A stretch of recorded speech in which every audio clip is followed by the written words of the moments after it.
आज हम बनाएंगे एक बहुत ही फेमस मिठाई जो कि एक तरीके से ब्रेड पुडिंग है और उसमें हमारा साथ देगा फलों का राजा आम। तो चलिए बनाते हैं मैंगो शाही टुकड़ा।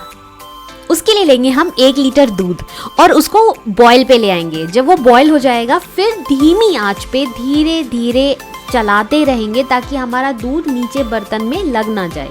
और चलाते चलाते 8 से 10 मिनट में हम ये कोशिश करते रहेंगे कि जो भी मलाई उसके ऊपर जम रही है उस मलाई को हम उस दूध के साथ मिलाते रहें ताकि हमें रबड़ी जैसा टेक्सचर मिल जाए।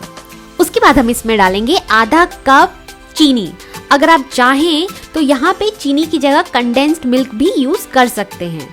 अब भाई जब नाम है शाही टुकड़ा तो जाहिर सी बात है कि शाही सामग्रियां ही यूज होंगी, जैसे कि सौंफ, केसर, इलायची पाउडर। और उसके बाद हम इन सबको धीमी आंच पे धीरे धीरे मिला लेंगे।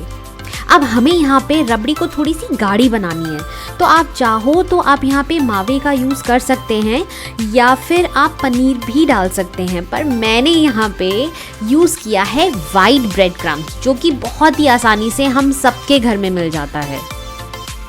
और इस वाइट ब्रेड क्रम्स से है ना हमारी रबड़ी को मिलेगा वो बाजार वाली रबड़ी जैसा गाढ़ा और दानेदार टेक्सचर। इस रबड़ी को बनाते समय आपको एक और चीज़ रखनी है साथ में, और वो है धैर्य। जब आप धैर्य के साथ और 5-7 मिनट इस रबड़ी को पकाएंगे धीमी आंच पर तो आपकी रबड़ी जो है वो बेहतरीन बनेगी।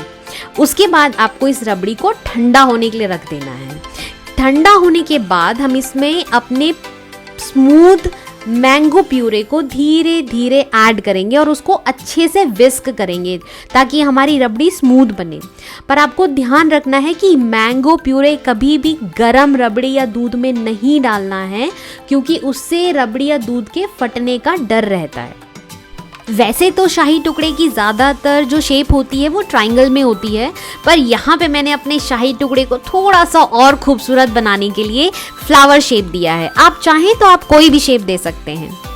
वैसे शाही टुकड़े में ब्रेड के पीसेस को देसी घी में डीप फ्राई किया जाता है, पर मैंने यहाँ पे देसी घी में सिर्फ शैलो फ्राई किया है। और अगर आप कैलोरी कॉन्शियस नहीं हैं तो आप दिल खोल के देसी घी में अपने ब्रेड के पीसेस को डीप फ्राई कर सकते हैं, पर यहाँ ध्यान रखें कि इनका कलर सुनहरा होना चाहिए, यानी कि लाइट ब्राउन, डार्क ब्राउन नहीं होना चाहिए, नहीं तो आपके शाही टुकड़ों की खूबसूरती जो है ना वो खराब हो जाएगी।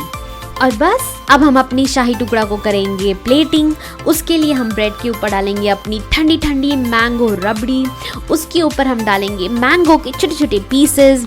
उससे क्या होगा कि जब आप इसको खाएंगे और आपके मुंह में वो मैंगो के चंक्स आएंगे ना तो शाही टुकड़ा खाने का मज़ा और बढ़ जाएगा। डेकोरेशन के लिए आप इसमें कोई भी अपने फेवरेट ड्राई फ्रूट्स डाल सकते हैं, काजू बादाम, मैंने पिस्ता डाला है। और लीजिए तैयार है बहुत ही स्वादिष्ट और खूबसूरत सा दिखने वाला मैंगो शाही टुकड़ा। और अंत में वही एक छोटी सी अनुरोध जो मैं हमेशा करती हूँ कि अगर मेरी रेसिपी पसंद आई, उसको बताने का तरीका पसंद आया तो प्लीज़ मेरे चैनल को लाइक, शेयर और सब्सक्राइब ज़रूर करें। धन्यवाद।